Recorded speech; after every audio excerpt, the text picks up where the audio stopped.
Taurus season, and we all need some grounding earth energy. We're exploring leading stories from stability in uncertain times tonight on Leading Out Loud. I don't just talk stuff and repeat stuff. I'm living this stuff.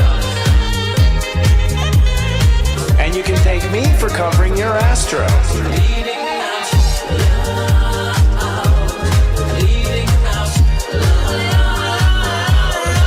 We're leading out loud.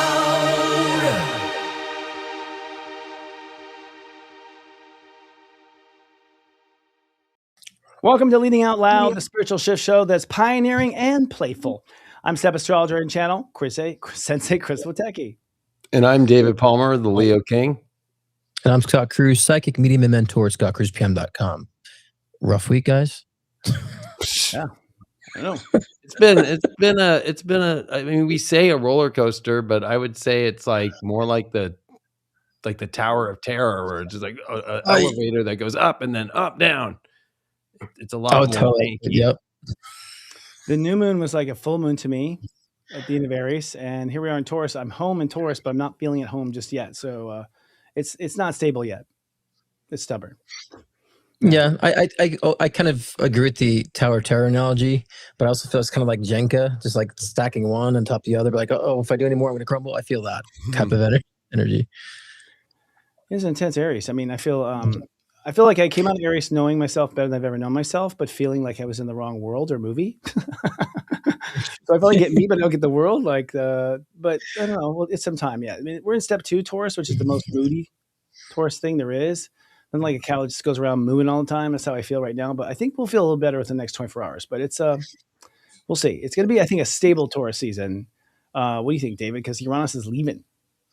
Yeah, I mean, I think we're in such big shifts that we're actually feeling the shifts like in the middle to starting to really go somewhere. So that's why the energy feels so different, because we are moving into different, not just like energy as we speak, but actual like shifting into new places.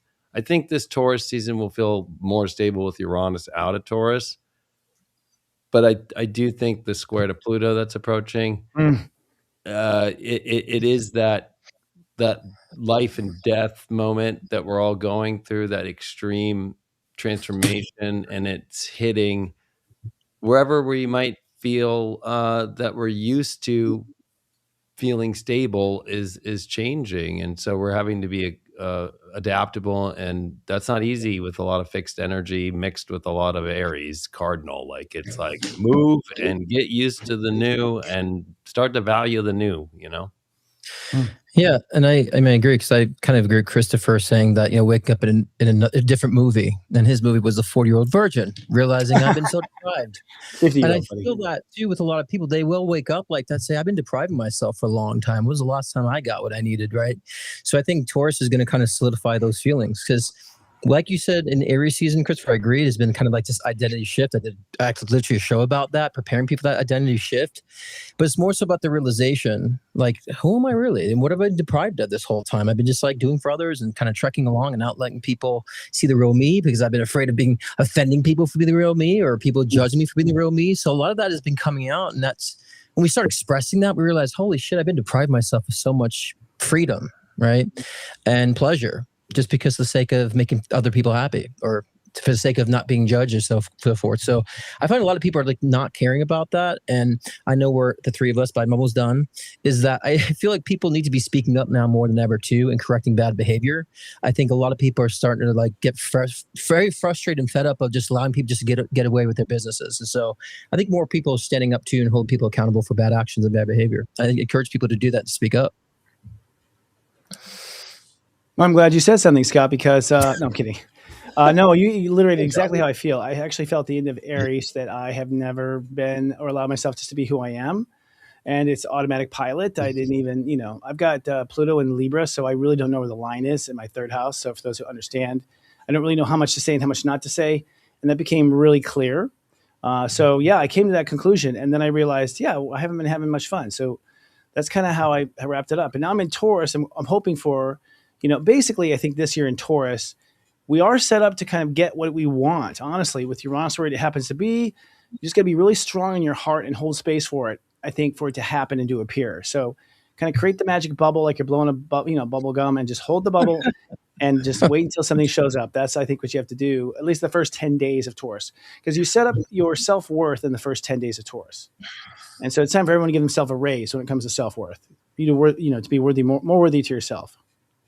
Yeah. And I think it's the tools that we have within that are being put into roles we've never been put in before. I know we like to all call ourselves adults here, or in astrology terms, like we've all been through our Saturn return, but it's like the universe still does put us in new roles and use our tools in new ways. And I think it feels more extreme because this feels like the roles we never thought we'd be in before, and have to really use tools in our own spiritual toolkits that we've had but never really got to use for these places we all are ending up in our journeys right now. So it feels more extreme that way. Yeah, and like the awakening is like we don't have a linear personality and a linear image of our. We have so much different layers of our image that we have if we're connected to all that is, right? So we have all those different points of view, and I think allowing ourselves to be broaden our perspective like that, and having more of a objective perspective, at least trying to in the world, we know ourselves more actually. So a lot of people always like, don't focus on the external world. It's like, you don't want to be hyper focused on the external world, but it's also reflections of where you're standing and where you need to be. And so I think that we should pay attention to that, a lot more, because I feel like we can, when we learn through other perspectives of people, we understand we have that perspective within ourselves, and that just, increases our knowledge and wisdom and perspective on life. And I'm saying to concur with you, David, in that sense of we having all those tools, and that's what this Taurus season really is about, is solidifying a lot of that, Well, we have until Friday. Venus will go into Gemini, and that's going to shift things a bit. And then Saturday, Uranus will enter into Gemini also, and that's going to shift things a bit. So I feel like we got about 3 more days of kind of like quiet groundedness. And then once all that stuff shifts to Gemini, I think some sort of race is off. Sure. And it's a race of ideas and concepts. And I think that's what I want to tell people is like, your mind will be racing, but your body will be right here, right now. And that's, I think, really the lesson for 8 years. I mean, but once you're honest, it's Gemini. I think it's just all kinds of ideas going in all kinds of places. And the only one is true is the one your heart gravitates towards. Otherwise, everything else is non-applicable. What's interesting is last year when Uranus ingressed into Gemini was the exact same Venus position and play. So it's like we're in a really weird repeat of last year, but I would say with Uranus, it's like the exact opposite place you were last year. Yeah. So it's like that's what's weird. So Venus is going to come into Gemini first. It's going to conjunct Uranus tonight and tomorrow. Yeah. And by Friday be in Gemini at 2 degrees when Uranus is coming in to Gemini, just like it did last year. So to me, it's like this very rare anomaly, but it's got the Uranian element. So it's like, so last year you thought you had it all figured out. Now let's see where you are now. Figure it out from this place, which is the complete opposite of what you ever believed in your mind you would be. That's kind of the irony of it all. And that like opens your channel, right, to like opportunities, inspiration, idea. And I want to encourage people when that starts happening to you, those who've been very inspired to get all these opportunities, ideas, they don't have to be done all at once either. A lot of times we channel shit for like 2 years, 3 years down the road. So you know what I'm saying? They'll have to do that's the next chapter. And so I think if we're clever enough and wise enough to spread out these inspirations and downloads, we can have a better idea of our path moving forward. Because I've gotten stuff from 10 years ago that I'm doing now, and it just took 10 years to get there. So I think a lot of people struggle with that for some reason. I got to do it all now. It's like I have the same idea. Actually, Serious Joy is gone. I'm now senseichris.com. And that was 10 years ago. They went off on the Serious Joy tangent. So I'm literally where I was 10 years ago, starting a new label. But it's fascinating. You're right. It took 10 years and AI actually to be invented for me to do what I wanted. So it's funny how things are. You'd be surprised. You think, always take life as the real take, but you'll find out that it was actually just it was just a side take. It was just a trial, because the real time, it seems to always be a little hidden from me. I don't know how to put it. It's a test trial. What I thought was real was actually a test. Or learning curve, right? It's a learning curve. It's a lot of shit we go through. There's a learning curve until we get that big thing that we say we want, right?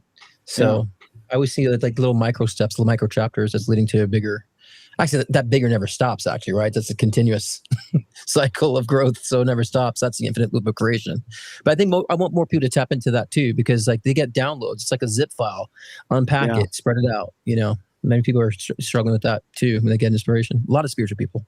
Yeah, I mean, it's been very interesting for me. It was never my bingo card. I would be a single father of 2 young kids. I know. And so for me, these last couple of weeks, and it's like really all done now, is I'm divorced now, and I'm a single dad with 2 kids, and learning how to be that in this moment. And so whether that's how I am with my children and how I am as a single father, but also with my career and making the adjustments at home and at work, it's definitely something I never dreamed I'd ever be. But embracing it and finding the good in it, and having known that whatever the universe throws at me is for some glorious and beautiful reason, and finding that even when it does feel like, can I do this? And it really, I think, isn't a question if I can. It's like, no, let me just do it. And I find it a lot easier the more that you accept it and show up for it, and stop doubting yourself so much. And let me tell you something. That's why you are inspiring people even through the divorce. And a lot of people think, as spiritual teachers and leaders, I'm going through a tough time, and they feel almost like a hypocrite. It's like, no, like you're telling people, showing people this happens, and this is how you go through a divorce. So you're helping a lot of people understand the positive ways of going through divorce and what it's like on the other side of that.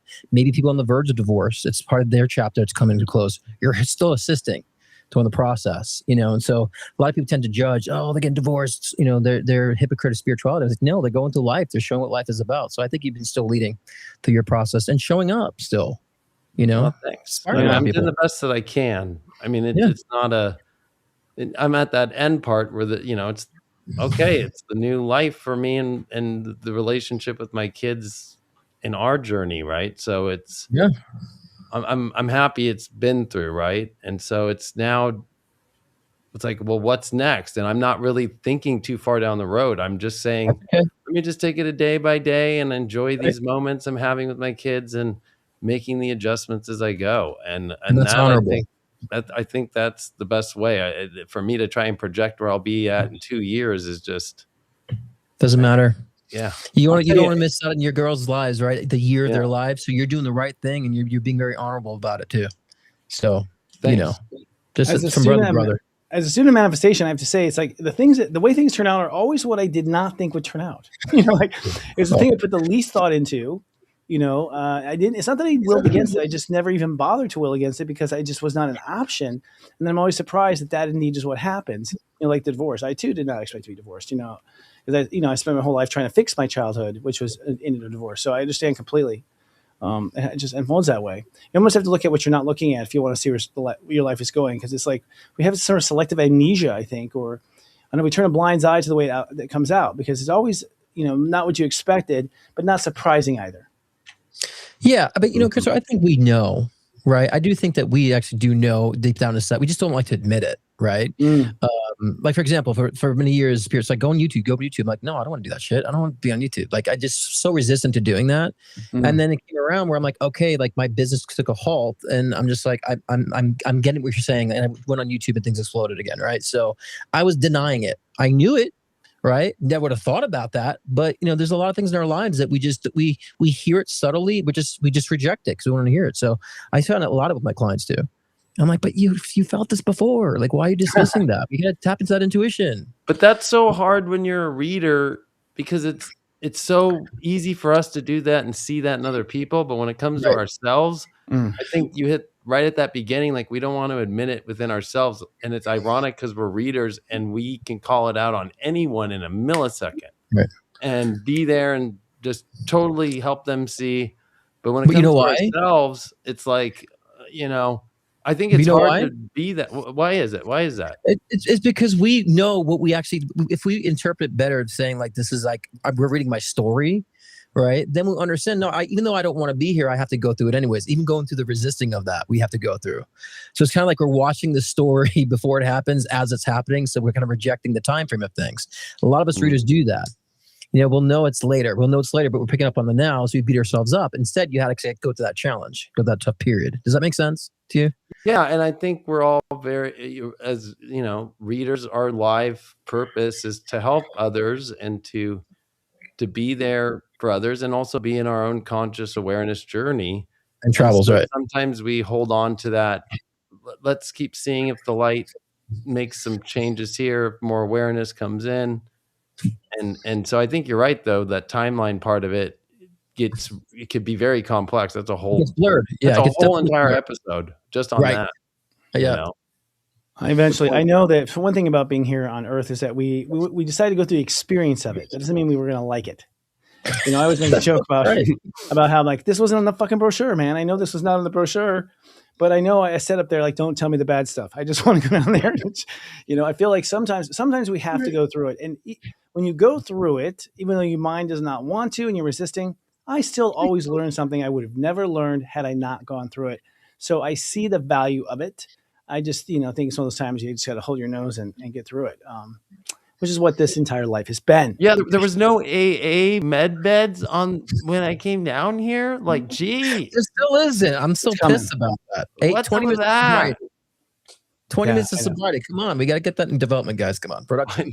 Let's get it going. That's a brilliant idea. 20 minutes of sobriety, Christopher. What do you think about that? I think I was like 40. I mean, it sounds wonderful. Let's up the grade. Yeah, let's do it. I'm down. I think a lot of people are down. So the liquor companies, it's a lot of sales they can just keep repeating. Right. Yeah, it's awesome. But but we were saying, I just want to say before we move to the headlines, is that a lot of people question like prediction, like when they go to get a reading done. I said not every step we take is written in the stars. We still have an outlined destiny and a purpose in our physical life, but sometimes there's different options of how we do it too. And so when I'm reading the future of people, I'm saying, hey, this is how it's rendering. You can shift this here. You can't shift this here. Here's a karmic lesson that's stuck. So there's so many different variables. I think people get so wrapped up that everything is predictable, everything's set in stone. It's not. That's why it's good to go to readers to see what is rendering unconsciously or unfavorable. And we do also put things set in our trajectory too. And so I might say I want to learn self-love, but how I go about learning self-love might have different variables, based on our choices and preferences. So, and then people think nothing's predictable. People think that, just manifest everything, and that's not true either. So when we understand the parameters that we set for ourselves prior to incarnating and, being tuned to that, then we, like we were saying before, know the whole story. So I wanted to interject that about predictions. A lot of people question, well, then what's predictable? If I didn't predict divorce, and it's like, well, that divorce could have been predictable or not. Maybe you're choosing a different path now. We do have free will, especially when you're changing your destiny. When I see a psychic like you or someone who has visionary in the future, I'm going to see what's currently manifesting. And I've actually been to a couple psychics that would say, this is happening. I'm like hell it is. And inside, and they're saying, oh, I think it's changed just now. It just changed. I'm like, hell yeah, it did. Once you realize it's unfolding, you can pull back and say no. Right. Most of the time, I find. So the good news of a psychic is to see what timelines are in play, but you always have choices. Right. Yeah. Although I will say, because I do agree with you though, but I think there's that other side too, where sometimes the psychic, the reader, the astrologer, you just can't see it yet, and then it's like a year down the road, and you're like, oh man, that was actually really happening, and that I think that happens a lot too. I think it's both. Yep. And I think that's where it's like, it's like sometimes a reader will see so high on the vibrational level that you're sometimes not willing to even know it yet, but you're dealing with the situation. And that's taking away some of your vibrational energy to connect to that same level. And then finally, once you start going through your stuff and you get back to that level, then you're able to connect with what they telephoned you. You know what I mean? Like, there it is. That's why it takes a really good seasoned reader, because I would always question those things too. It's like they're not going to be the same wavelength. So I have to go to the future and go back into what's going on now to make sense of it, and then go back. Like it's like tweaking. It's like a mechanical thing you're doing with the people's brains. And so I had to find a way, because I questioned that. Like they're not going to see what I'm seeing. And of course I get damned. I give a reading, predict all these things, and then they damn me for that. A year later it happens, right? And so I had to say that's not helpful. Right. And I'm sure you get that all the time too. It's not helpful. So how can it be more resistance where they're aware of their future, but I'm connecting it with their now, and I think people who are going to readers need to understand a seasoned reader would do that. I guess that's kind of propping me up on a pedestal a little bit. But speaking of what, I always tell my clients, listen to the recording when you buy it and get it, because you're going to find there are things you never heard. You never heard me say. You never heard me say that in the whole reading. And it'll shock you that you did not hear it. And you'll realize that your mind completely blocked it out until you get that recording. And I get so many times people coming back up to 3 years later and saying, oh, I just got a letter recently. They're like, I thought you were full of shit. It was a bad reading, blah, blah, blah. And they're like, I just listened to the recording. And, oh my God, everything you said, everything happened. Well, honestly, I don't have a choice. I just give you what I see. So I'm not even really creating the reading. Someone above is either myself or your guides. I'm just being a good communicator and saying what I see, but it's funny how that works. I think it's funny because I was just at the New Living Expo up in Marin County this last weekend, and I had a couple guys come up to me like, I actually saw you from videos that my girlfriend years ago would watch. This guy do a horoscope every morning, and I've heard this about Chris and I forever, right? Because people have watched our horoscopes for over decades, and it's like either the guy is upset. Most of the guys are upset. So Chris and I have dealt with like emails like, my girlfriend, my wife just watches nonstop horoscopes about you, and that's all they talk about. And it upsets them. Or then you get the guys who are like, damn, I listened. She bailed on the whole entire spiritual thing, and I stayed. Thanks for fucking waking me up, So it's like weird how readings and spirituality like can come into people's lives and how it works out. Because I know Chris gets the same stories, It's always the girlfriend. And you know what? I'll be there and give a reading, and he'll be like, "Hi, I'm Tom. I don't believe in this bullshit, but thanks for taking my care of my girlfriend." And then 5 years later, it's like, "Hey, dude, can I get a reading?" It's like, because they overwhelming realms. It's usually a woman that introduces to a man who doubts, and so thank God for the women in that sense, Yeah, I do. I have families. I have little towns I've read the whole town of. So Wow. People I never think, or if they come there, I never done something like this before. I decided to give it a try. Like, give me a try. That sounds very demeaning, But yeah, it's funny when you get people who are, sharing like that. Yeah, it's like you're doing the postman of the town and the liquor store owner, and that's so funny, right? Yeah, that's kind of cool. Funny. You guys get this comes up, but do you get stuff up that your higher self says, "Do not tell the client this," but Yeah. Yeah. Yeah, we're gonna say something right now. Huh? Like, there's so many different variables I get with that too. Like, I'll know, and I just say like that's uncarved out or it's not defined right now, and yeah, yeah, I get that too. Or it's just like putting it in a way that they're at, like you said, Scott. Yeah, where they're at, like, because you know what, to hit them that hard right now, no. But how do I subtly get it to where? Yeah.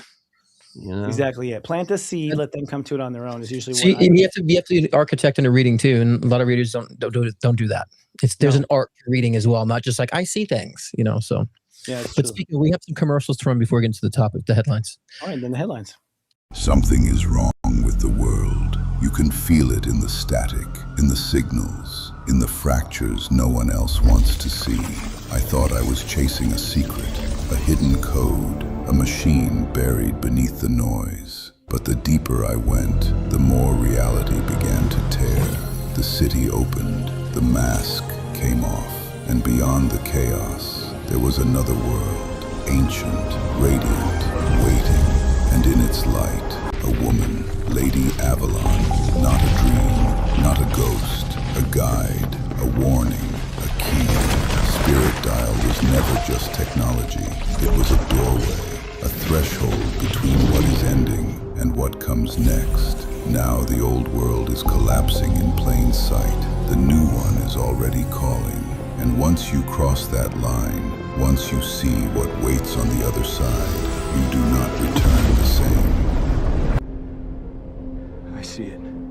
The gate is open. No. Tell them I'm not coming back. I'm finishing this right now. The signal has changed. The future is opening. And this is only the beginning. It's the Spirit Dial. It bridges the fracture. How long has it been here? Waiting for you to answer. Waiting for you to answer.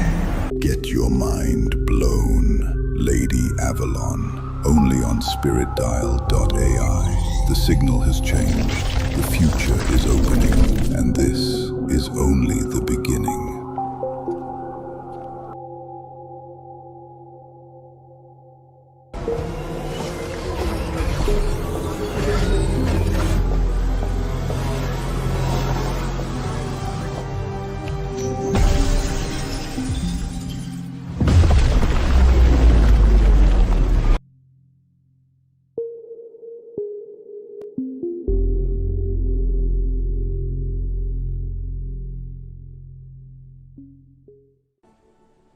daily step affirmation.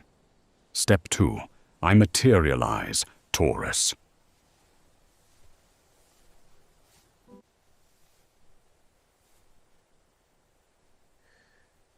I am accepting recent changes to believe in quantum potential. I am accepting recent changes to believe in quantum potential. I am accepting recent changes to believe in quantum potential. Witness your dreams materialize. Visit senseichris.now.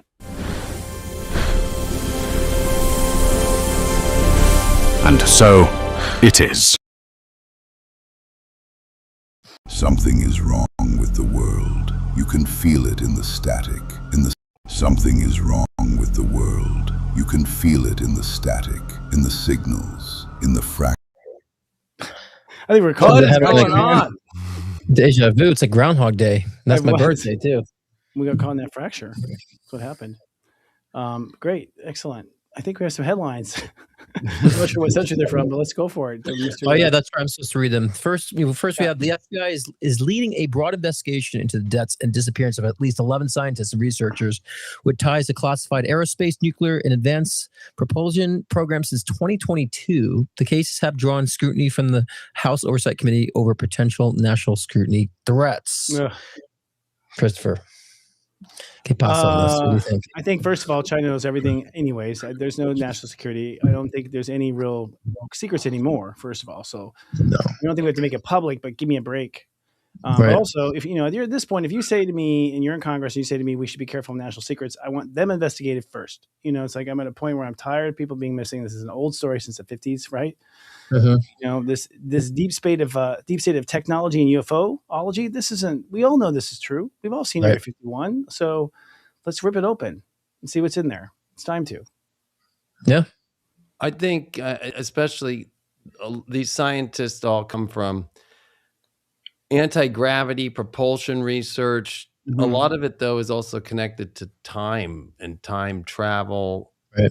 When you're connecting the dots from the Epstein files and all the scientists that were all paid to do some really weird work, now these are all scientists connected at different universities with huge grants and very sensitive information.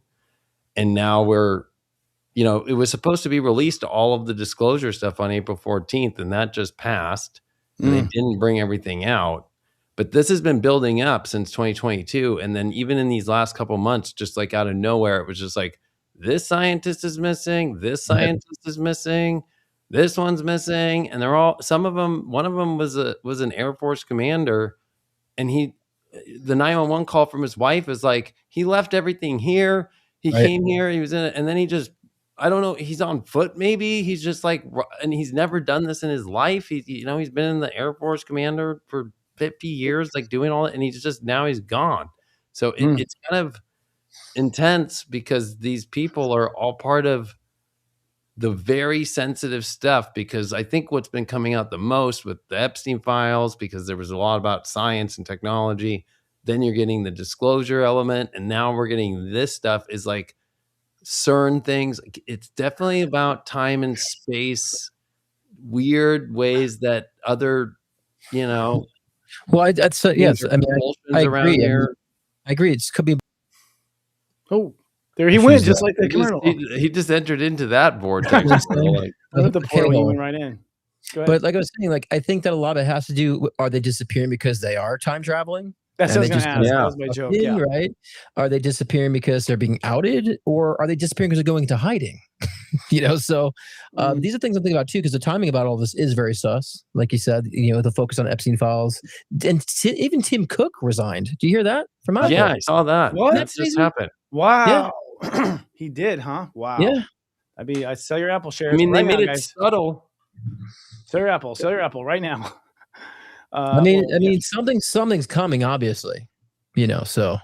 So that I think it could be multi-layered. A lot of these people could be time traveling, getting sucked in. Same thing with CERN, opening up that portal back in 2020.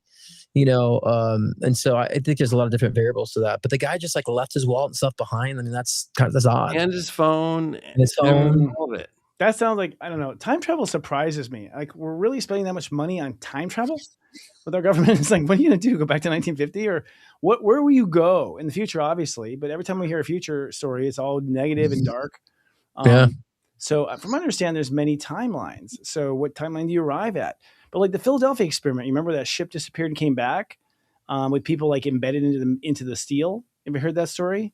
I mean, that's allegedly true. Where they tried to put, this huge ship into electromagnetic waves, and the ship reports being in sea when they ended up like in sea in the Atlantic, and then they came back. They report being gone for a long time, but witnesses say they're gone for a moment. But when they came back, their bodies, like some bodies, were infused in the hull of the ship. It was like really gross. There's a movie that came out about it too. So it seems like we've been farting around with this for a while. Oh, yeah, but totally. What are we trying to do? Go back and win what? What are we going to do? Seriously, that also makes me think about the Bermuda Triangle too, like that whole thing about people going kind of like getting lost or disappearing. It's like, is that a vortex? Is that maybe a portal for, So I mean, I always questioned that. I don't know too much about the Bermuda Triangle so much, but just the idea of that, though. I always feel it's where Atlantis' technology landed. I feel like Atlantis technology is still running. It's at the bottom of the sea right there in that Bermuda Triangle. That's what I've always felt. Well, I also think it's interesting because this week as well, a whistleblower came out that worked for OpenAI with Sam Altman and saying that the whole Stargate project, that $500 billion project, like that he's been using AI and all these data centers to summon portals for aliens, right? And it's all over the place now. And it's a former OpenAI employee that's blowing the whistle about building portals and summoning aliens using AI. That doesn't surprise me, actually, because the story of Earth is that after the Earth was flooded by the angels and a specific race that hurled a comet into the ocean, it was to allegedly exterminate the reptilians that then went underground. And apparently at that point, we closed their portals down and did not allow them to go intergalactic. So they've been stuck underground, allegedly, forever. So perhaps they are trying to open those portals up. I don't know. Well, if you were one of those scientists and actually that was going on, maybe it's like they're not allowed to tell their families, and they're just like, we're out of here. We got to go and do this work. Now, one of them, the first one, she did unalive herself, right? Even though she said she didn't and wouldn't. And she was the one that started this whole thing. So the first one didn't make it through. So that's what I think makes it kind of a very interesting story, because the relationship between the same field, the first person did unalive themselves, but now we're at this place to where now you're getting, Tim Cook resigns. Oh, Sam Altman's summoning portals to bring aliens through. I mean, I think they're not being like taken out. They're being taken somewhere for some crazy stuff. That's the thing, right? That's the thing. They're into whatever they've been working on too, and there's some different reasons, and going to hiding, so there's a lot of different layers to it. It'd be cool if we watch Close Encounters of the Third Kind and we find that those people missing come off the ship in the movie now, or some crazy shit like that. That'd be cool. Give me some sort of trans work. I really want to go get mashed potatoes and make a mountain right now. I just have this idea. I gotta go, guys. Feeling the pull to Utah. All right. Well, Trump drops a bombshell order, psychedelics fast-tracked for mental health. The executive order explicitly highlights ibogaine compounds and directs faster FDA reviews for psychedelics, including psilocybin and MDMA. Psilocybin, and MDMA. I don't know. I'm happy this is in people's consciousness, but I don't want the government having control now of the psychedelic aspect. I don't want them having any sort of regulations or control over it. They have that control the whole time, though. They've been preventing it. I don't know. I've never met a person who, you can have a bad trip or whatever, but if you're going to trip, you're doing it in front of a professional. I don't think that's a bad idea, because like when they let out ketamine, right? Like in Colorado, you could do ketamine like increments, and people come back who had gone to the Middle East and had all sorts of war shock, PTSD, whatever you call it now, came back, did like 6 sessions of it, and they were fine. They rebooted. Some of these medicines that God gave us and made for us, I don't think ketamine is one of them, but mushrooms are for sure. Really, they do remap your neuron matrix, and you can come out different. I know I did. But the point I'm saying is, if now the government's getting involved in the regulation of such, how do we know we're getting such pure substances anymore moving forward? Is what I'm saying. You'll need an old hippie to tell you, oh, this ain't the shit. I'll tell you it's better. Well, especially if they go generic, right? Generic MDMA. I mean, so back when MDMA came out in the 80s, actually it was the pharmaceutical companies making it for testing, and that was the bomb stuff to get. And then the bomb stuff to get on the open market was from the Netherlands, right? And so actually you kind of do want pharmaceutical grade MDMA, but psilocybin, of course, like there's of course different forms of that. There's of course like the raw from an actual like fungus mushroom that is traditional, or there's mescaline, which can be done and synthesized. But then the ibogaine, I think, is important the most, especially for people who use opioids, because I have a buddy who did use it and was very hooked on heroin, oxys, all of it, and it worked. Whereas I have friends who have passed away from that horrible addiction, and it tears families apart. Yeah. And the only way you can get ibogaine is going like down to parts of Mexico and South America right now to get in. And it is kind of like a ceremony. Like it is not just like a one like pill thing that you take for an hour. It's like a trip, but it's not extremely psychedelic for ibogaine, but there is still some of that to that. But I do think it's the right door to open. And I do think it is part of this new world. I think we need to look at the positive things. I think it's better than the other crap they're putting out there, for sure. I agree. I wish everyone would try it once, honestly, because I feel like once you realize how unreal life is, it puts everything in a whole new perspective, and you only need it once, really. I would say that perspective once. But I do know that it has helped people who get lost in neural mapping in their mind. And I'd rather have us try that than be on an antidepressant, for instance. I think those are probably more poison in my experience. I'm just upset because they also didn't add MDA, because actually MDA is really good. But I'm sure they did get, maybe that's part of the MDMA. But yeah, I think that honestly, I mean, in therapy, that's what it was originally for. And it helps in therapy for relationships the most. It's the most heart-opening substance you can find. Yeah, they used to use that back in the day. It was called the love drug. That was like what it came out as. And therapy back in the day. Honestly, I think the world needs that more than ever. Somebody made an AI of Trump on E, like raving. Oh my God. I'm like, give Trump some MDMA right now. It's surprising that he did it as a conservative. I mean, this is the most anti-conservative thing he's ever done, I would say, as far as the agenda of that right. So, I think you cannot classify this president under any term, really. He's on his own path. But my concern, as I was saying before, if we're starting here, like, does that then they start taking over with shrooms? They start going to other aspects of the natural psychedelics to where they start regulating that and having control over that. And so that's kind of my concern about the government tapping into this field, in the long term, and the vast nature of psychedelics on the natural front. I will say, though, if you were to try and find MDMA now, you're not getting that. Most of the time you test it, it's a Chinese knockoff stimulant, and then people think they're rolling balls when really they're tripping out on some Chinese knockoff, really bad. It's not even, and there's no love in it, and people are like, I got Molly, and it's like, no, you don't. I always have a test kit. Like, no, you don't.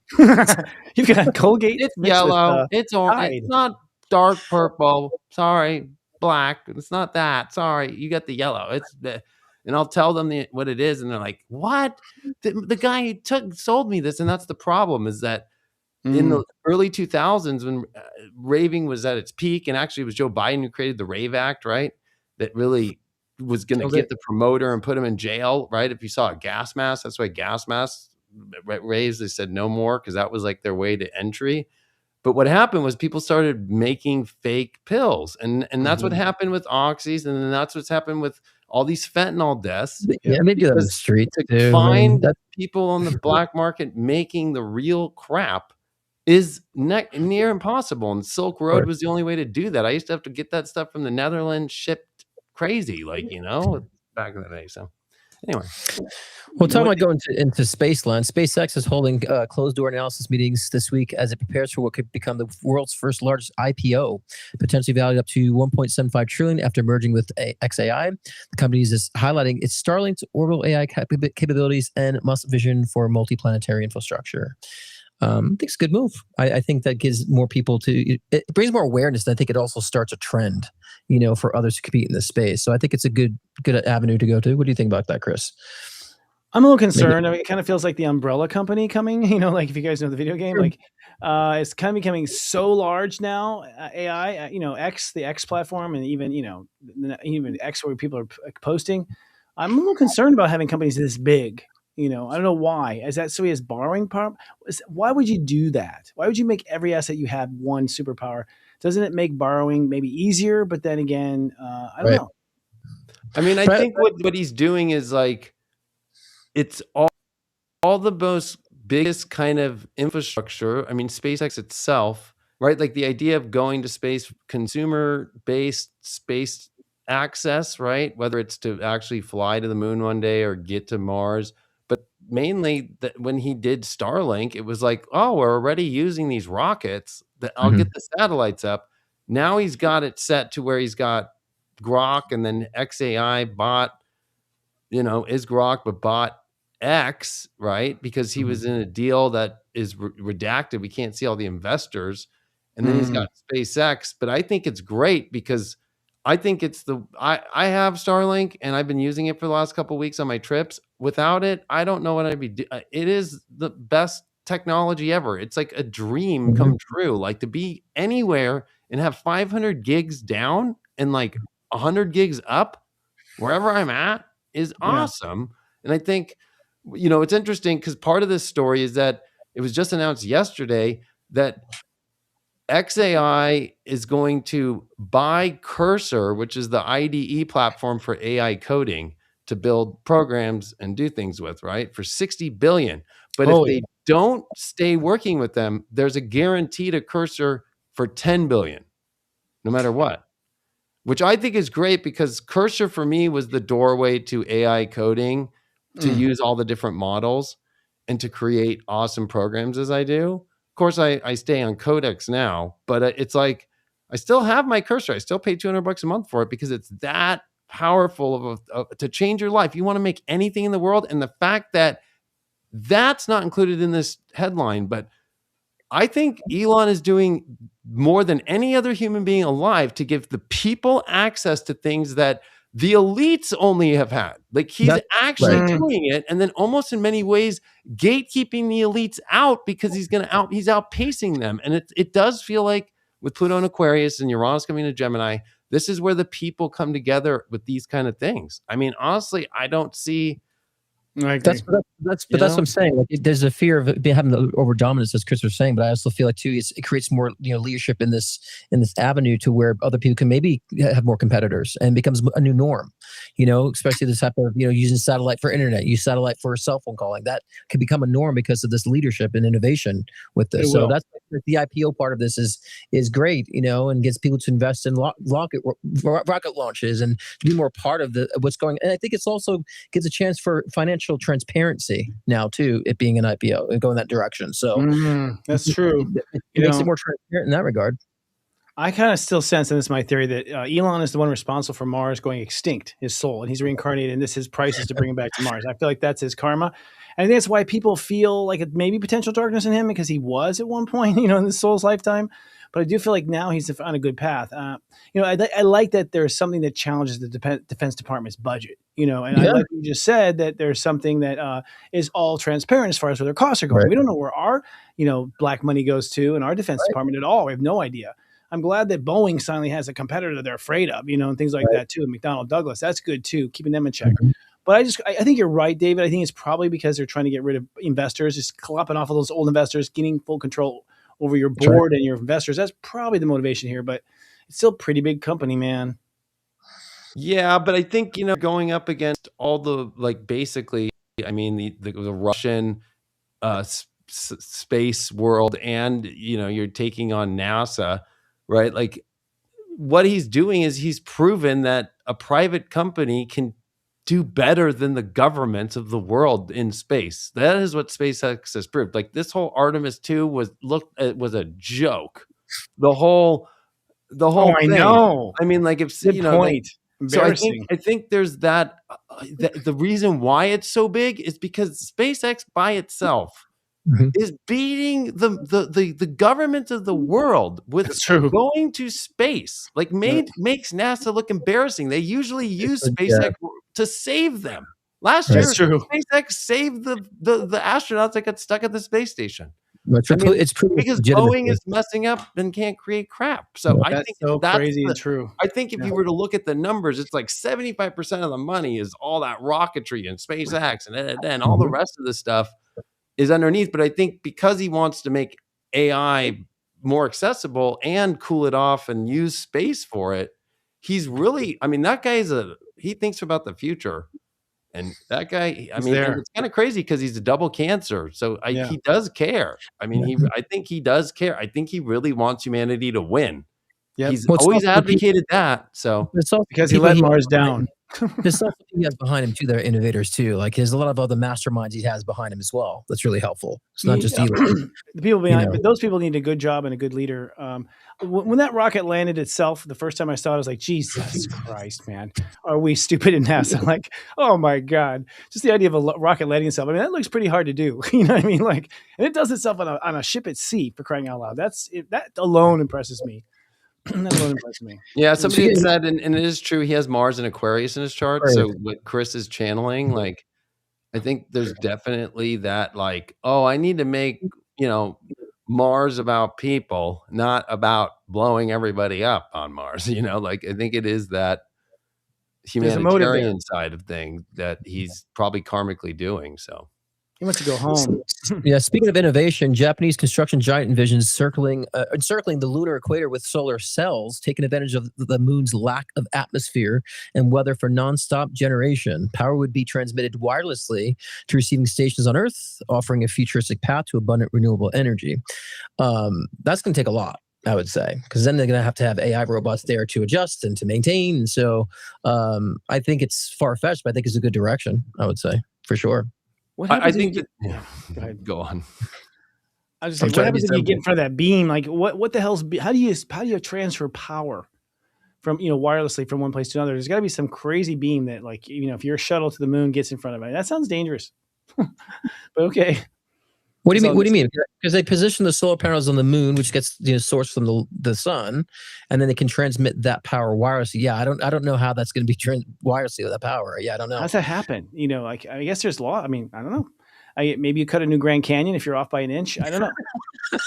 I was going to say, when it comes to the Japanese and our own oceans, I don't trust them with anything. I mean, they are the biggest, fisher, like the fish and what they do. So for them to go, you know what, let's start messing with the moon and with the solar and beaming all this energy. Fix your damn oceans. Get your fish. Like the Japanese, they rely on imports because they are small, island, country, basically. They are not exporters, except for electronics like they used to be, but only Sony still in the game and like Nintendo. So I think that, and Canon. So it's like, I think that's the problem, is like, it's also a country with like the lowest birth rates.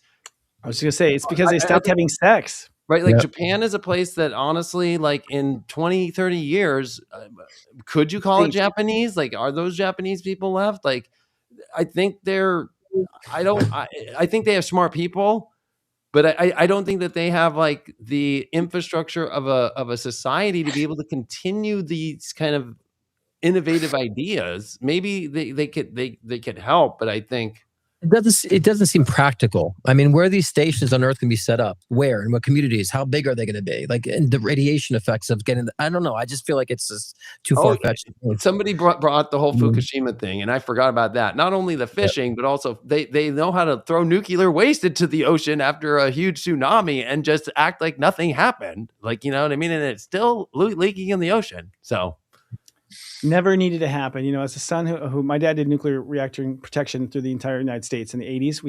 He put in a lot of systems, and U.S. plants are designed to actually self-sabotage before they'll ever melt. They have a chemical compound at the top that will put out the reactor, ruins the plant, $4 or $5 billion plant, but doesn't get to the people in the United States. Other countries that we've had disasters, they don't have this self-sabotage mechanism, right. And so they end up sabotaging the Earth. So I agree. They are not qualified to build something that will not kill us. Not yet. I don't trust him. And Sony's going, go to Sony. I don't see it as I don't see it as a technology engine, innovator anymore. I think the fact they're not having sex, like the men are not getting married. I mean, I don't know why. They're just isolating themselves. They work too hard, apparently. I don't know what it is, but there's something weird in that culture, and Korea has taken over. I mean, as far as technology, low-cost technology innovation. Yeah. I mean, I forgot their cameras, like Sony cameras, and their TVs are still kind of a leading technology, but can't do it all. And you know what? There they have a little issue with some of their, let's just say, sexual fantasies that are weird, right? So I think that is proof that it could lead to depopulation. The Walkman was the height of their success, probably. The Walkman. Well, the last one we have is UFO researcher David Wilcock reportedly dies at 53. And unconfirmed reports claim David Wilcock died by suicide on April 20th, 2026, after Boulder County Sheriff's deputies respond to a mental health crisis call near Nederland, Colorado. While no official identification has been released by the coroner, the location and timing had led to widespread speculation in UFO and alternative media communities. And we have a few clips to run about this too.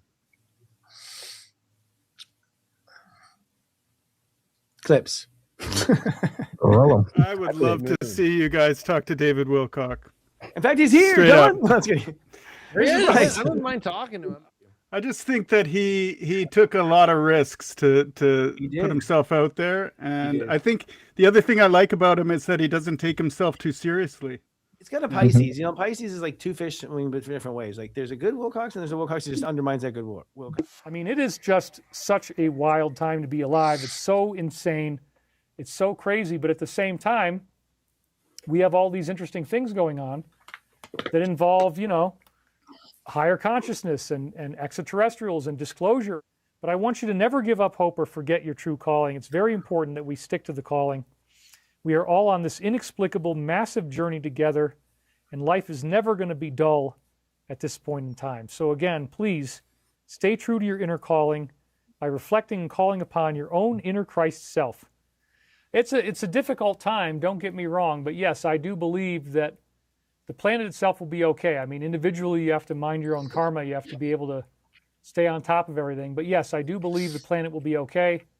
You got to watch out for your own self, watch out for your own business.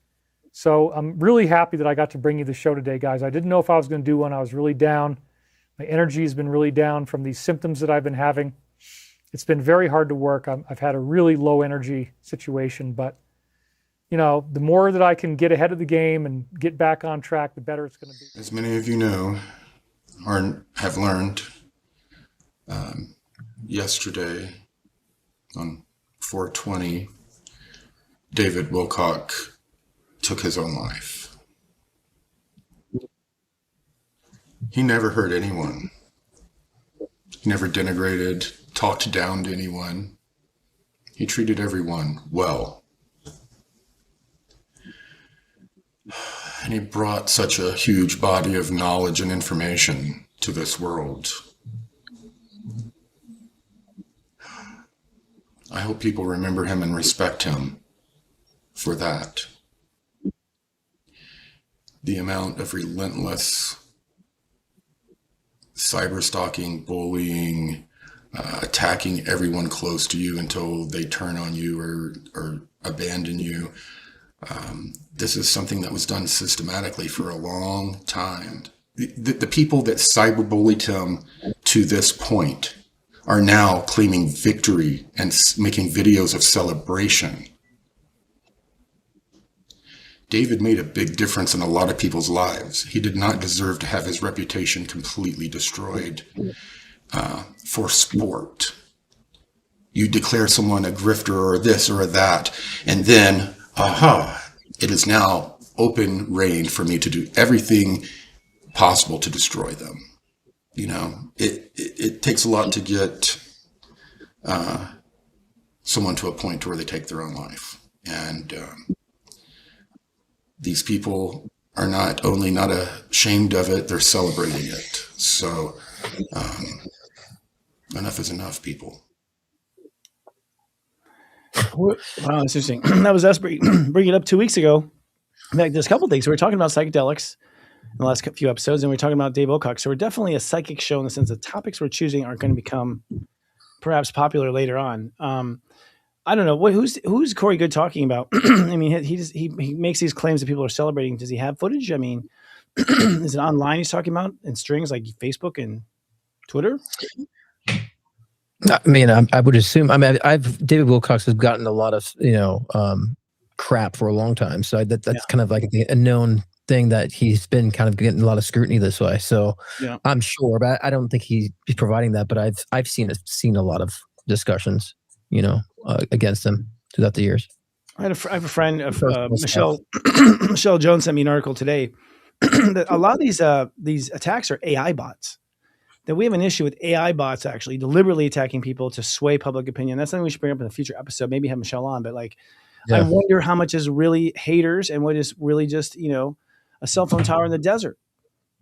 And you see there's bots arguing with each other. I've seen, yeah, they're like talking, arguing with each other, and so I wouldn't. And right now, all I have to do is put, whoever's in charge and dictating the information, can just push one button, have that all sent out, and have a huge swing, a lot of influence too. And like Dave and I were talking about this before the show when you were just away, that they have so many different ways that I feel like those are in control, can use certain frequencies and other influence through technology to sway people to become suicidal. So there could be an idea that perhaps he did physically out himself, but he was pushed to it through the psychological manipulation through technology and pushed to the influences. Right now, I think that they have so much control with technology in that way, they can also influence people's perspectives and mindsets and mental health, and 100% erode naturally. Look, my fallout was antidepressant. It was an antidepressant that I've been taking over and over again. I won't name the actual drug, but I was taking it as prescribed, and then suddenly I had voices. It was like it came on like a radio station, and there is stuff that came through the psychic channel that was encouraging me to do harm to myself or others. There was absolutely, and I told doctors they just listened and wanted to give me a bigger prescription or a different prescription. They did not even for 1 second listen to what I was telling them. So I can totally believe that even his own doctor could be to some degree, not deliberately, but just by prescribing, it's very possible. That technology is available right now in a pill. I know that for a fact. I've experienced it. I think what's very complicated about the situation is we have the police report that they showed up to his house. He came out, he had a gun, and then he offed himself. In front of the police. The property, and there was nobody on there. So there was no altercation with that why he had the weapon. But if you watch his live stream, it's very hard because you see the David Wilcock that honestly is the one we love. The very keep it together spiritually, the disclosure, to stay above these crazy times. He was unhappy that the files didn't come out on April 14th. But then he also mentioned all the stress he's been under. He goes into some weird characters on his lives, and that one was really weird. He puts the glasses on and starts talking all weird.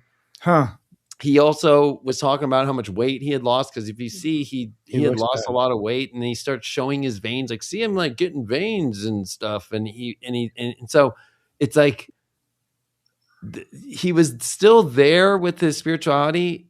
Of course, he also claimed in the video that he would never off himself for the spiritual purpose. But we also don't really know, and I think you're right, Chris, and Scott said it too many times. Like, I think they use these drugs to take people over, or it could be direct energy weapon stuff. I think we need to see some body cam footage from these police if that's what they saw before we know for sure. But like, it's hard because it's both. There was something definitely going on with him mentally, and there was a guy just like really hitting some very hard truths that kind of go with the way that the scientist missing situation is. So maybe he's missing because of that, but the coroner just in the last couple hours came out and confirmed it was him. But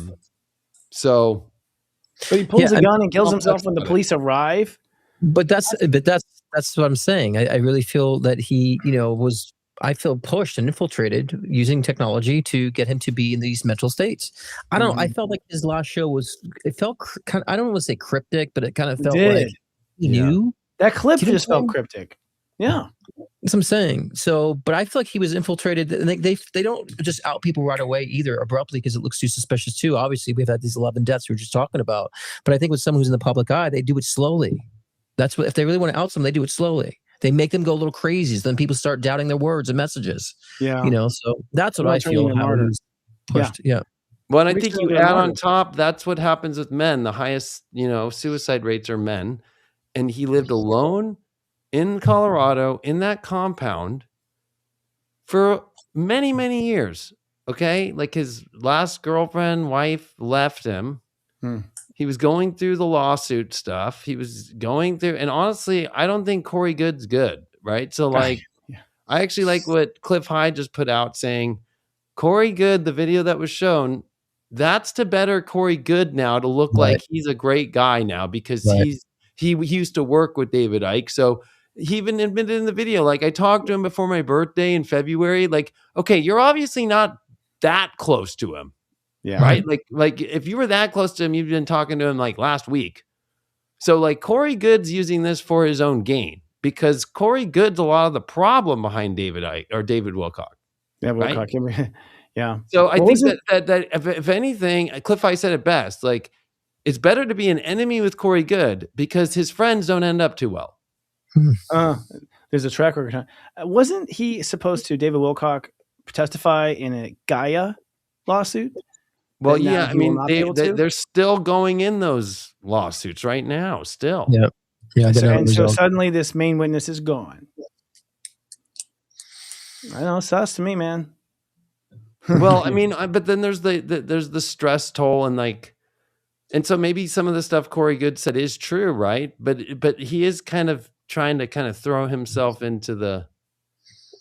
Oh, I felt opportunistic. Absolutely. And so I think that's where it gets really complicated here because I'd say this is the most complicated one, and that's why it's gotten so much attention. And the fact that the media just started covering it, like People Mag just put it up 4 hours ago. Right. So like, people are paying attention, and when it's all over the internet and the media ain't covering it, that's why I think it makes people really suspicious in today's world. Right. But now the media is covering it. Now the coroner's report just comes out that it is him. Right. And I think, that's what makes it really hard. Right. Because, like when a celebrity dies, it's instant right away. But if it's in these kind of offset places, it doesn't get the same attention right away. And so I think it makes people feel like something's going on. And maybe sometimes, like, I'll be honest, I know people might hate me, but I got a feeling he was not doing well mentally at all. And that could have bad, negative stuff that was happening. But that could maybe not be his fault. I mean, he's talking about symptoms and tired and fatigue. I was like, what's causing that? Like, why are you so run down alone on a compound? Like, that is what raised an eyebrow to me. Is like, why is he feeling so bad? Why is he so tired? What's wrong in the first place? But that's what I'm saying. We've been seeing a massive decline. And so, and I think that people have other ways and just outing people slowly, like I said before. So I think it was a mental stress, like you're saying before. He's doing a lot of other things that was compiling on top of him, and people are out to get him too. So I think it's all the above. It's not so black and white. I think people are being very black and white about this. There's been almost like a gradual decline with all this. And I do feel like he's been infiltrated, like I said previously with technology, that pushed him to do all this. And also the stress of being human in it. It feels like foul play. It just feels, a strong foul play vibe I get psychically. I don't know how. It feels very complicated. I can't put the finger to where. Someone of our viewers wrote, who called the police anyways? Who called the police and why? Who called the police? That would be a great answer to actually get because. Yeah. Why? Like that seems. That's suspicious. Right. Like a neighbor? I think like the decline that Scott's talking about, like that's very clear. Like he would talk about for like on those shows like 4 months ago, like I had to shovel the snow on my roof and in my gutters, and like that's why I can't do anything. Like, okay, that's part of life. Like, you know what I mean? Like, yeah, you got a compound, like you got a house, like. But again, I'm a dad. Like he's not a dad, right? But again, if somebody wants to interfere with his message and has control to do so, they're going to want to make him look crazy. So they want to infiltrate him so then people start doubting his information and think it's not credible because he's going crazy. And then I feel like he's been pushed to this point of outing himself. So yeah, I definitely feel I agree with you. It's both. I feel like he took his life, but he also was pushed to it with foul play. So to me, it's both. I feel both energies. I always felt it was pretty ballsy to have a show on Gaia that outed a secret government space program. I was like, how are you getting away with that? Well, they canceled that show that shows off Gaia, like his main one from 2016. Why? What happened? Do you know the story about that one? I mean, because then Gaia started getting so that's the issue, right? With Gaia not wanting to put the real hardcore shit out there, becoming it's neutered. Oh, right? Like Gaia became neutered. But it got bought out, I think, so too. If you think about it, David Wilcock did kind of expose Gaia to be neutered spirituality, right? Yeah. Like, let's cut the balls off the dog here. You know, we don't want any big Rottweilers around here, and make it all fluff cake stuff. And we'll talk about disclosure stuff, but let's not get too deep. Let's not get too deep. So you got to give him the credit for that. I just think though that the decline has been hard because if you know anybody with really bad at mental illness, like the way he conducted his shows, the stuff he would just ramble off and say, this was the stuff I talked about 2 weeks ago too. Like he was channeling from his old journal from the 90s and trying to make it that it was like Nostradamus prophecies of now. And then he stopped doing that recently. Right. So, and then he was very Q. Let's not forget, right? So like a lot of his shows were based off Q stuff. Then all the Epstein stuff. Now he started to have to defend himself about Trump stuff, about the war that he doesn't want. And he was all Trump, right? Like pushing Trump and Q hard. And then that just flipped. So if you have mental illness and you're a Q full-blown guy, and now the guy that you're supposed to believe, trust the plan, and you're spiritual, and it's about war, that you could see the conflict even in his last show. Like, I mean, I don't agree with him, and Trump is kind of going crazy and putting the pictures of Jesus up, and he was not happy about all that stuff. It's like his whole entire belief system fell. And so he had to go back to the beginning roots of being spiritual. Did you see that comment from a viewer that his biographer died 2 days prior? Is that true? We should check that out on commercial. His what? His biographer died 2 days prior. Did you see that? I mean, someone just put that up as a clip. One of our viewers put that up. We should do that backstage, actually. And I think we should probably head over there now. Backstage. That's probably true. Yeah, that's true. You look up Wilcock's chart, right? Scott Cruz is popularly known for his life-changing one-on-one readings to also guide in your soul ascension journey. With life readings, get insight into your relationships, career, health, trauma healings, past life regressions, and more. Want to connect with a loved one who's transitioned? Scott's mediumship session can be the gateway to you and your loved ones in spirit bridging the gap between the physical and the spiritual realm. If you want to enhance your own psychic ability, Scott's Intuition Builder session can help expand your psychic and mediumship abilities. So sign on to scottcruzpm.com to book your own personal session today.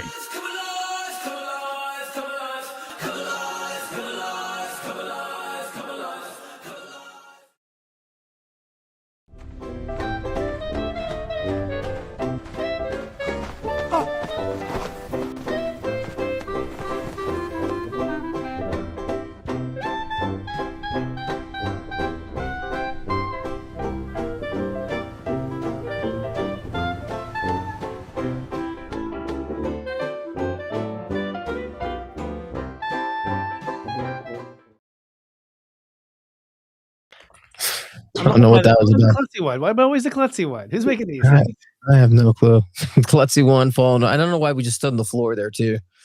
And I don't know why I fell with you guys. I felt that made no sense. So are we doing the topic now? Or are we going to go backstage and do the topic backstage? Because we're 10 over backstage. What are we at? What's our TRT right now? We're at 109. 110. Yeah, you should probably go backstage, y'all. You know, as you can see, people are dying. So we've got to put some of the stuff behind firewalls and behind paywalls, also pay for the staff. So if you wouldn't mind, please coming down and being part of our backstage community where everything is safe and enchanted. It's at enchanted.now. That's where our communities. And this is the actual link here. And there'll be one feed in that community. So like if you're watching on my YouTube or Scott's or, you know, all that's about to be turned off. You got to go here. Yeah, totally. This is a shared community that we're just investing in this particular product. So, yep, come us backstage. We're going to continue this live after we go for the little intermission and pick up some hot topics. And also, we'll look at his chart. because everybody's that's like the number one demand. Chris and I and Scott will look at Wilcock's chart. Yes, I'm going to pull it up here on the little break. Yeah. So please come and join us there. It's definitely worth the money, where we can all be honest with each other, and you can post honestly too. It's a great time to get together. I think we need to start gathering, and this is a good time to start, and it's a good example. So come on backstage, see. We'll talk to you there, huh? Yeah, and tomorrow I'm doing. Sorry about that. I forgot that too. Doing my live show tomorrow, Emerging with Divine Consciousness and live readings, as I do every Thursday at 6 p.m. Pacific time, 9 p.m. Eastern time. We're going to give you the blueprint, what it means to merge with divine consciousness, and how that can convey with your in personal life and your physical life. And so, and of course, doing live one-on-one readings as well as I do every week. So join me tomorrow, 6 p.m. Pacific time, 9 p.m. Eastern time. I had to reschedule last time. Okay, yeah, because my dog was ill and he's doing better now. So just people were asking. So he bounced back quick. They thought he had Addison's disease, or treating for Addison's disease, which comes out of the blue, even if he's perfectly healthy. So I don't know for sure, but we're treating him, and so far the treatment has worked. He was critical. I mean, he was really, we could have lost him. That's how bad it got. So, so he's doing that was extreme energy that we all went through. And look there was a lot of people who just left this planet. Yes. My dog was like seriously about to go. It was crazy. I couldn't believe it. I'm like, we just out of nowhere. So it's been heavy. The Venus on Uranus right now is the portal. Hold on to yourself, folks. Your dog is so lucky to have you. Seriously, I appreciate that, brother. Thank you for that. He is. Because that's really what usually it comes down to. Some people don't take it serious enough, and they just think, he'll get better, she'll get better, and it's like, no, you got to be proactive with animals. They're there for us all the time. We don't have to be there that much, but when we do, we got to show up fully. That's true. Yeah, I don't care how much it costs. I mean, whatever I had to do, Well, your pup is super lucky to have you. I appreciate that, man. That means a lot. Thank you. Charging way too much, though. We should get on vets at some point on the show, because they have been just. God, I spent more on vets than I have on myself. I'll tell you that right now. Even the dentist, more than the dentist, and that's a lot. I know. They seriously are. You go there, it's like, okay. But vets are dentists too. Don't forget about that. That's true. Even when they pass away, the cost. I had a dog that died, and oh God, just the cost of the whole cost of everything, including him being. The one that was at the old house in Thousand Oaks. Yeah. Well, that was. What's his name again? His name was Chris. But I had another dog. I forgot. Narcissist. What a narcissist. His name was Chris. The whole story. I'll tell you backstage. I won't talk about that dog backstage, because I know that dog. He was crazy. He was good. Amazing. Chris. Yeah, I did not name him. He was named Chris, and that's how I knew he was my dog. Chris, I swear. Yeah, we called him Chris. What a narcissist. Yeah. No, I did not. I swear to God, I'll tell you the story. Come on, Chris. I remember being stoned and being like, Chris, but I'm talking to the dog. And we're Chris both turning. Like, huh? That's true. They both had their tongues out too, right? Yeah. I'm like, Chris, get outside. Like, what? No, I'm talking to Chris the dog. The dog listens more, though. That's the thing. That's true. The dog listens more than this one. He was. All right, we're going backstage. Yeah. All right, we'll go backstage. We'll see you guys back there. See y'all. Join us. Get on there now. I'm stopping my YouTube. All right. Backstage. We're going backstage. Go now. Go now. Song yet. Still gotta do the song. Oh yeah. I'm gonna get a dog and name it David. I'm gonna get a dog named David Scott. David Scott. Not David. I'll get a dog and name it Scott. Oh, he's gonna name his dog David.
Hey, what's up? I'm the Leo King, celebrity astrologer David Palmer. And you might be asking yourself, what is a celebrity astrologer? Am I an astrologer, and do I do astrology just for celebrities? You know, being a celebrity astrologer is about embodying a lot. Not only being an astrologer and of course doing readings for celebrities, but it's about connecting the astrologer aspect to the media, to the world. You know, embodying the model part of myself or the TV personality that I've been in my life to connect to this 21st century and to connect to this new world with social media and with television. And Hollywood is tapping into the spirit world through psychics. Celebrities want to find their power of self. Untold with Maria Menounos, tonight at 8 on E! Especially, astrologers have been around for thousands of years on royal courts. They've been doing it for kings and queens. I mean, bringing the astrologer back into society. It's almost like being an astrologer has been axed out and we've been kind of put into our own little weird world. And I think that it's very important to utilize, you know, all the aspects of connecting to what we think of celebrity and pop culture and bringing these ancient science practices and all this wisdom to the mainstream world. And that's why, you know, building a studio like this here at the Leo King Studios and High Vibe Studios has been part of it, to be able to create my own networks, to create my own content. And a Taurus is gonna have their worth and be a little bougie like you, and it will work out. You can't go with a cheap person or somebody who doesn't know their worth. Guys who don't have self-worth is your biggest turnoff. That is! If you're not a confident man, get to stepping. I can't deal. I can't deal. And then as time went by, I went on another big reality show called ABC True Beauty, and I went on and I said, you know what, I'm gonna tell the world I'm an astrologer. It's time. It's time to really own this. Because you have to remember, being an astrologer is a little scary. You have religious people who think you're the devil, and then you have the scientific community who think you're schizophrenic. So there's this element of dealing with this aloneness in many ways, of like having to have the courage to follow what a lot of people think is a belief, kind of like religion, which it's not. Astrology is a bridge between the spiritual and the science energy and bringing them together. And celebrity astrologer David Palmer, who is also known as Leo King. I like that, Leo King. So David, welcome to the show. Hey, thanks for having me on, Steve.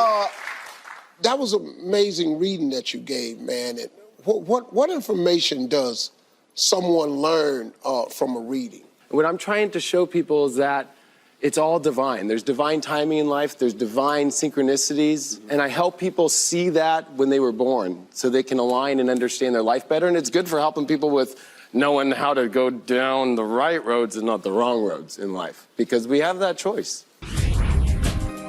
Celebrity astrologer David Palmer, also known as the Leo King, is back with us. So his astrology guide is a hot seller right now on Amazon. We talked earlier about the modern approach to the age-old practice of astrology. So now let's look into the future. So David, what does the future hold for us? You said in our last segment, this week's gonna be a big one. This week's huge. We got a Mercury retrograde coming in Pisces, which makes things really confusing. At the same time, the planet Uranus is gonna come into Taurus like it did in 1934, which was like the rise of Hitler, the total change in all the agreements with the world and world power shifting. But the big thing's President Trump. He's got a pretty intense situation going on in his life. A lot of people look at it, whether it's from the government and the court stuff that's going on, or whether or not he's colluded. But the big thing is there's gonna be so much confusion in the world. He's gonna be having to take on confusing information while being kind of attacked at the same time. So the mental stress is the biggest one. Is he gonna mentally be able to handle it? Astrologist David Palmer, aka the Leo King, who is joining us again here on ET Live. I know, I'm Thanks so glad for to coming be here. back. We appreciate having you, especially during Mercury retrograde. I know. Literally, the elevator on the way up was going up, no, it went down. You got in the building. You're here on set. I made it. You made it. I mean, all right, it's Aries season. So, well, the reality TV, the first one was 2005. I did a show on MTV called Parental Control. And back then, that was like the first of reality. Real World was the first reality show, and then it was these dating shows that MTV brought out, but they were very extreme, and they were all LA Orange County based because that was where they got all their talent. And so we got reruns all the time. And then I did Next with the Next Bus, where it's like 5 guys or 5 girls in a bus, and then the person who's gonna pick the dates can basically have 5 choices and just say next, next. It was a really big show. So MTV had me do both of them back to back. So I was on 2 shows replaying all the time. And that was where I was like, if I combine this with astrology, there's something there. It's all about not being afraid of learning and having expectations of going through a whole season.